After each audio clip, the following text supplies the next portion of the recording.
Bonjour Laura. Bonjour Yael. Bonjour Laura, donc de Joa. C'est la première fois qu'on se voit en vrai, en fait c'est comme un blind date, puisqu'on s'est vu, j'espère que t'es pas trop déçue. Je crois rapidement ouais. Pas de souci. Donc je suis super contente de t'avoir avec nous, même à distance. Je sais que voilà, tu nous fais le grand plaisir de nous rejoindre en distanciel pour parler d'un sujet qui est hyper intéressant, la notion de matière et de définition de la préciosité. C'est un sujet qui a vraiment tout son sens dans le cadre d'une première édition d'un salon autour de la création du bijou, la création du bijou de mode. Du coup, moi, on s'est rencontrés. On va raconter très très rapidement la genèse de notre rencontre. On s'est rencontrés sur Instagram. Dans le cadre d'un coaching diagnostic que tu m'avais proposé, enfin que tu proposais à l'époque, dans le cadre de la création de Joa. Et du coup, on a eu un crush intellectuel. Et du coup, moi, j'ai voulu te convier, t'inviter sur cet événement. Du coup, pour commencer, Laura, est-ce que tu peux nous raconter ton parcours et nous raconter Joa ? Oui. Alors moi, vraiment, la joaillerie, je suis tombée par hasard dedans et c'est devenu une passion. J'ai une formation plutôt littéraire, classique. J'ai fait une école de communication et j'ai fait mes armes chez Kering et au bout de quelques années, j'ai eu l'opportunité de rentrer pour travailler pour le premier joaillier de la place Vendôme qui est Boucheron. C'était une petite structure encore à l'époque, mais avec une très très belle renommée. Et il y avait beaucoup de choses à faire. On était des petites équipes et j'ai eu la chance de passer vraiment sur des sujets très variés, de travailler avec les équipes commerciales, d'aller dans les ateliers très vite, de travailler avec la directrice des créations. Et donc voilà, je suis complètement tombée amoureuse de la joaillerie. Je suis restée plusieurs années, 6 ans et demi à peu près. Et ensuite, j'ai rejoint un des plus gros acteurs du bijou fantasy, qui est Swarovski, où j'étais en charge d'une partie des collections qui étaient des collections qui se composaient avec des marques de mode. Donc, un vrai lien avec le bijou de mode, c'était aussi extrêmement intéressant de mettre un petit pas de mettre un pied dans la mode. Et puis ensuite, une nouvelle opportunité s'est offerte à moi et j'ai rejoint une structure qui était en charge de développer de la joaillerie pour des marques de mode et j'ai passé quelques années à travailler sur les collections de joaillerie pour Balmain. On a fait le lancement il y a 2 ans il y a 2 ans maintenant, exceptionnel comme expérience. Encore une petite équipe hyper 360 et donc vraiment des gens incroyables, rencontrer des vrais passionnés, donc c'était super.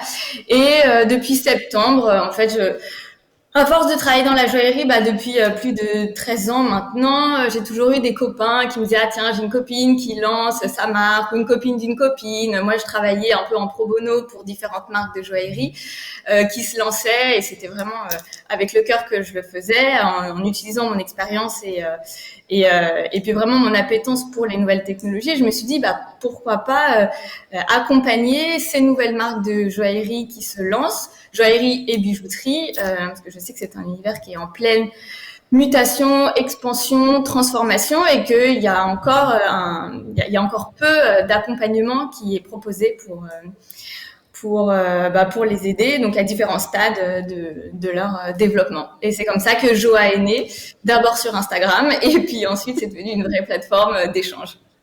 Donc voilà, donc nous, comme je le disais, en fait, on s'est rencontrés dans le cadre du lancement de Joa sur Instagram. On a tout de suite fité et du coup, on s'est posé une question, on a beaucoup échangé, on a dialogué, on s'est vraiment posé des questions de fond, on va dire, sur ce monde de la bijouterie. Et comme nous, on avait vraiment une ambition avec cet événement, c'est de décloisonner le marché du bijou. On en a parlé et au fil des échanges, on s'est dit mais il y a une vraie question qui nous taraude, il y a un vrai sujet, c'est le sujet de la préciosité et c'est le sujet des matières à l'heure où effectivement des artistes comme William Amor développent des fleurs pour les collections de Balmain avec du plastique upcyclé, on a voulu poser une question avec Laura. On va tenter d'y répondre aujourd'hui. C'est en 2024, est-ce que c'est toujours la matière qui définit la préciosité d'un bijou? Donc, Laura, est-ce que peut-être tu peux nous faire un petit rappel, une synthèse des caractéristiques, des attributs de ce qui fait la préciosité et de ceux qui définissent la fantaisie? Peut-être qu'on peut juste commencer par rappeler que le bijou fantaisie, finalement, il a à peu près 100 ans.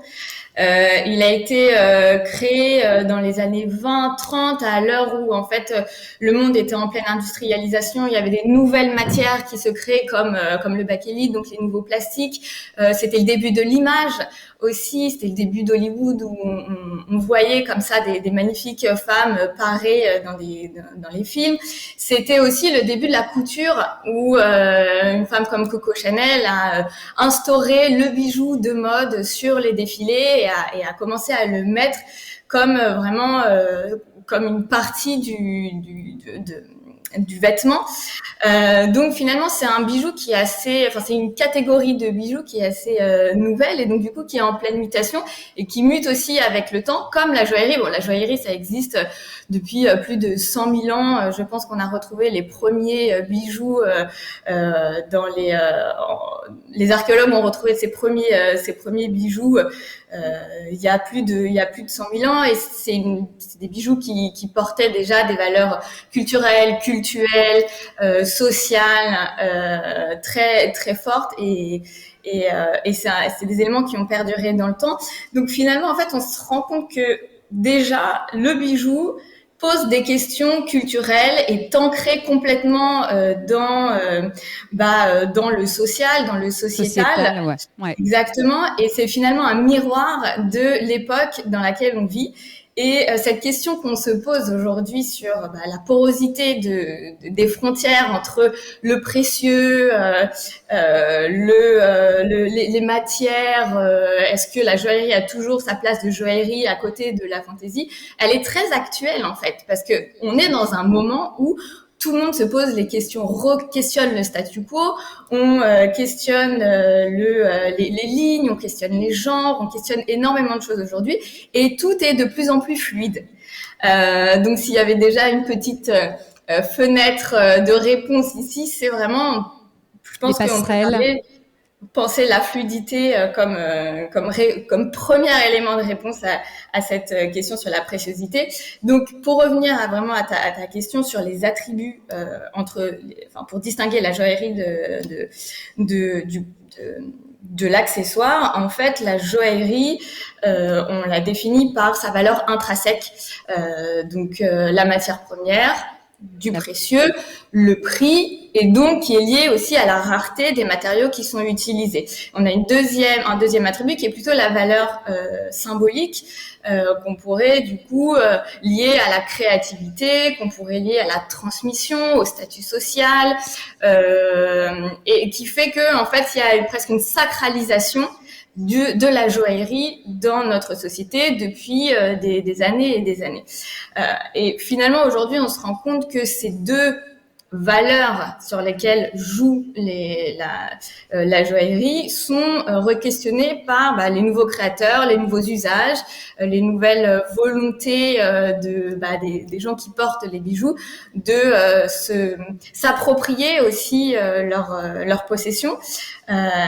Et donc on oppose de moins en moins le côté intemporel de la joaillerie au côté fashion, tendance du bijou de mode. Et la joaillerie et le bijou en général devient plutôt une expression de son style. Par exemple, sur la première valeur dont j'ai parlé sur la matière, un joaillier comme Boucheron travaille avec des matériaux comme l'aérogel. C'est un matériau imaginé par la NASA et c'est de l'air. Donc en fait, encapsulé. Exactement. Encapsulé. encapsulé dans du gel et je crois qu'il y a 2 collections de haute joaillerie de cela. Boucheron a serti un collier avec de l'aérogel et a mis des diamants autour. Donc voilà, c'est des choses comme ça qui se questionnent. On a de plus en plus de marques qui utilisent l'argent aussi avec des diamants comme Statement par exemple. Oui, tout à fait, qui mélangent les matières. Absolument. Le mélange des matières qu'on opposait avant. Ouais. Absolument. Tiffany l'avait un tout petit peu fait avec Elsa Peretti en mélangeant l'argent avec un petit diamant. Mais là, on voit que les collections Statement, par exemple, utilisent vraiment l'argent comme matière première, des diamants, et on questionne beaucoup moins le sujet de la valeur parce que c'est la créativité qui prime et la nouvelle proposition. Exactement. Et du coup, moi, je rebondis là-dessus. En fait, quand tu as été l'une des premières à parler en France, il y a 5-6 ans, du diamant de synthèse. Je précise aussi que la Maison Laval, en France, et justement qui est exposant chez nous, a été aussi l'une des premières à démocratiser, on va dire, l'accès aux diamants de synthèse. Du coup, est-ce que tu peux nous dire, en fait, qu'est-ce qui a suscité chez toi cette curiosité, cet intérêt pour ce nouvel élément, ce nouveau matériau? C'est vrai que il y a 5-6 ans, le diamant de synthèse, c'était encore un terrain quasi inconnu en France. Aux États-Unis, ça a commencé à évoluer, mais en France, il y avait vraiment strictement rien. Je me souviens encore de ma veille Google sur le diamant de synthèse en français, où j'avais peut-être un article toutes les 2 semaines qui tombait. Donc moi, j'ai été vraiment intéressée par ce matériau pour plusieurs raisons. Et déjà, pour l'aspect écologique, parce que c'est un vrai diamant qui est créé dans un laboratoire, mais sans tous les aspects négatifs de la mine. Donc on ne creuse pas des énormes trous dans le sol, on n'utilise pas des populations locales à moindre frais, et il y a une véritable traçabilité que je trouvais très intéressante au moment où vraiment le sujet de l'écologie en joaillerie devenait très important. Et puis je trouvais aussi que dans un monde qui est plutôt traditionnel et assez figé, apporter un nouveau souffle au diamant et peut-être réécrire le narratif du diamant devenait très intéressant. Donc quand on m'a proposé cette opportunité-là chez Swarovski, j'ai pas hésité longtemps. Tout le monde criait au crime de lèse-majesté, mais qu'est-ce que tu vas faire, Laura? Pourquoi vas-tu travailler dans les diamants de synthèse? Seulement le naturel porte la valeur symbolique et finalement économique du diamant. Mais bon, je trouvais que c'était hyper intéressant. Mais c'était en fait, moi je trouve assez courageux de ta part, puisque tu as arrivé de manière assez avant-gardiste sur un marché plutôt très conservateur, ce marché du diamant traditionnel, avec quand même des gros lobbies derrière. Oui, ça c'est sûr. C'était un marché qui était très conservateur et ne serait-ce que l'appellation diamant de synthèse était questionnée. Enfin, l'appellation diamant de laboratoire a été longtemps questionnée. Il y a eu de nombreux appels des utilisateurs du diamant de synthèse pour faire un petit peu évoluer d'ailleurs la nomenclature de la définition du diamant de synthèse. Mais finalement, la loi a tranché, on doit utiliser le terme diamant de synthèse et non plus diamant de laboratoire pour éviter de tromper le consommateur final. Mais c'est vrai que c'est un sujet qui était très, comme on dit, touchy. Le diamant, c'est un oligopole qui est tenu par très très peu en fait de grosses familles ou de gros groupes qui détiennent le marché et qui font en fait la pluie et le beau temps sur la valeur, sur combien, sur la rareté même. La rareté, ouais, tout à fait. Ouais. Sur la définition de la rareté, ouais. Mmh. Exactement. Donc là, on peut se poser la question du sujet de la rareté du diamant. Maintenant, on sait que le diamant est de n'est pas si rare que ça. Ça a été vraiment, je vous invite à regarder un petit peu l'histoire du diamant avec la De Beers qui a imaginé cette rareté du diamant autour des valeurs de l'amour, du mariage, etc. Il y a eu vraiment une construction narrative autour du diamant Du qui est extrêmement... storytelling, déjà à l'époque. Un vrai produit marketing qui a été complètement absorbé par la culture populaire et j'en suis la première victime et je crois qu'on l'est tous encore aujourd'hui hein. Mais parce que ça véhiculait aussi des choses qui étaient magnifiques, créées dans les entrailles de la terre pendant des millions d'années, l'idée de la rareté, l'idée de l'amour encapsulé dans un petit élément qui brille, ça fait évidemment rêver. Donc je pense que le diamant de synthèse a encore énormément à travailler sur cette notion de préciosité et même pourquoi pas vraiment s'éloigner de ce narratif-là pour créer une nouvelle catégorie de bijoux avec la beauté du diamant, l'éclat, tout le facetage, etc., tout le travail créatif, mais le penser peut-être sur des nouveaux matériaux. Un plastique biosourcé, un cuir, retravailler l'argent ou même du laiton. On pourrait peut-être se permettre ce genre de choses. Aujourd'hui, c'est pas tout à fait encore là, mais peut-être qu'on se reparle dans 5 ans et on en sera vraiment arrivé à une acceptation complète du diamant de synthèse avec des nouvelles matières et des nouvelles formes de bijoux. Écoute Laura, tu nous parlais en début d'interview de l'écologie, de l'intérêt qu'a suscité l'enjeu écologique au travers de l'utilisation de ce nouveau matériau, le diamant de synthèse. On va parler maintenant d'upcycling. Dans le cadre du Grand Prix, on a vu qu'on avait une offre exponentielle en upcycling, création d'upcycling. Moi, j'ai une question. Est-ce que l'upcycling, c'est une nouvelle tendance aujourd'hui ou c'est quelque chose qui a toujours existé en fait dans les usages, dans la bijouterie? Est-ce que tu peux nous en dire un peu plus là-dessus?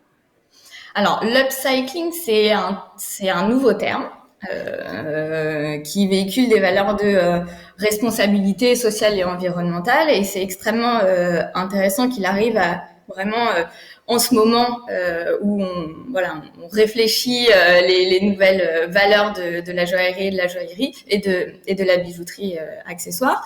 Mais c'est pas quelque chose qui est nouveau en joaillerie, ça s'est toujours fait, on a toujours parler de transformation. On transformait les bijoux de famille. Les maisons de joaillerie ont toujours acheté des pierres qu'elles montaient sur des parures. Si elles n'étaient pas vendues, elles étaient démontées et remontées sur autre chose. L'or, on le fond, on le réutilise. C'est quelque chose qui a toujours vraiment existé, mais maintenant, c'est complètement affirmé, c'est assumé. Et ça en devient même de très belles marques de joaillerie comme Paulette à bicyclette ou Héloïse et Abélard qui achètent des diamants dans des maisons de vente aux enchères pour les remonter. Et donc, en fait, ça a redonné un nouveau souffle à la joaillerie. Ça permet de faire circuler le diamant. Toujours travailler, du coup, là, on travaille le diamant naturel, mais en lui donnant une nouvelle vie. Nouvelle vie. C'est une manière, en fait, de penser l'usage du diamant de façon un peu plus responsable. Oui, et ça, je trouve ça assez intéressant. D'où l'explosion et le succès des maisons telles que Drouot, Christie's et d'autres. Moi-même créatrice, j'achète chez eux, vente aux enchères, et je dessertis pour ressertir. C'est une grosse tendance, effectivement, actuelle. Ouais. Et même, je me permets, je rebondis, la tendance de la transformation et du bijou sur mesure n'a jamais été aussi forte, parce que maintenant on assume complètement vouloir remonter le diamant de sa grand-mère pour s'en faire un collier, ou alors de vouloir moderniser une alliance qu'on a reçue il y a 20 ans. En fait, il y a vraiment une explosion de ça, couplée aux besoins de personnalisation et de créativité personnelle du moment, ça fait que voilà, on a cette nouvelle offre de plus en plus mise en avant, qui est très intéressant pour nous dans ce métier. Et qui est commune à la fois aux bijoux dits fantaisie et aux bijoux précieux, finalement. Absolument. Pour conclure, Laura, j'aimerais qu'on parle un petit peu, nous, et c'est vrai que tu le sais, avec cet événement, on avait 2 ambitions. La première, c'était de décloisonner le marché du bijou, mais également rendre ces lettres de noblesse aux bijoux dits fantaisie, le bijou de mode. Est-ce que tu peux nous parler un petit peu de ces passerelles entre ces 2 marchés avec les fortes influences des tendances du bijou de mode, de l'accessoire vers le bijou précieux? Oui, c'est vrai que c'est quelque chose que j'ai vraiment remarqué là, ces 15 dernières années. Si je fais un flashback il y a 15 ans, en joaillerie, on n'osait même pas faire des photos portées des bijoux parce que le porté, le mannequin était trop associé à la mode. On n'avait aucun stylisme sur les photos, il fallait que ce soit de la nature morte, qu'on mette vraiment le bijou en majesté. Et on racontait l'histoire, évidemment, du bijou, on racontait le savoir-faire, mais on n'allait jamais vraiment au-delà de ça. Et on en était vraiment on était vraiment très frileux à faire évoluer les choses. Et si maintenant je reviens à maintenant, c'est vrai que les shootings ont complètement évolué. La façon de projeter le bijou a totalement évolué en joaillerie. On utilise vraiment les logiques de la mode pour présenter le bijou. On travaille vraiment toute la partie en fait lifestyle. On va créer des looks avec les bijoux. On va imaginer une personne, donc un persona ou on va utiliser des mannequins. À l'époque, en fait, on se dit ah oui, mais si on utilise une mannequin comme ça, on va fermer le marché. Il y avait une notion un peu d'universalisme dans la joaillerie qui faisait qu'on ne voulait pas se fermer des portes. Alors qu'aujourd'hui, on est vraiment sur une ère de communauté. Donc maintenant, les marques de joaillerie utilisent de plus en plus de photos portées, comme un peu comme les marques de mode. La saisonnalité aussi des lancements de collections. Tout à fait, des lancements de collection. Exactement, les lancements de collection maintenant se font vraiment au rythme de la mode. D'ailleurs, les Fashion Week accueillent des joailliers et des bijoux de mode 4 fois par an, pardon.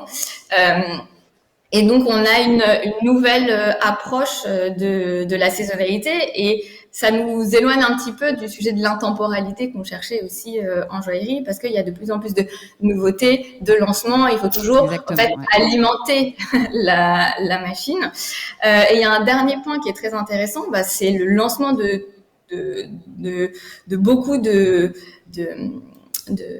lignes de joaillerie ou de bijoux des marques de mode. Donc évidemment Chanel était précurseur, mais si on regarde maintenant toutes les grandes marques de mode, une offre mixte. Ouais. Exactement, une offre bijoux, joaillerie qui mixe avec les looks prêt-à-porter et couture. Elles cherchent à étendre, à vraiment stretcher leur collection et c'est extrêmement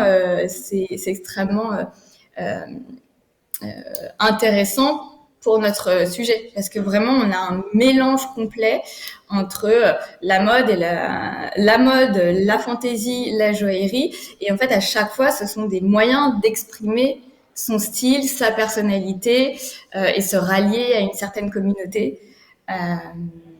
Voilà. Écoute Laura, moi je suis très contente de tout ce que j'ai appris en échangeant avec toi pendant ces dernières semaines. J'espère que tu auras pris autant de plaisir que moi. J'espère qu'on pourra se rencontrer très très vite à Paris ou ailleurs ou à Bordeaux. En tout cas, merci beaucoup pour cet échange et on se dit à très très vite et nous on vous rend l'antenne et on vous souhaite une bonne fin de salon. À très vite. Merci Laura. Merci beaucoup. À très bientôt. À bientôt. Au revoir. Salut.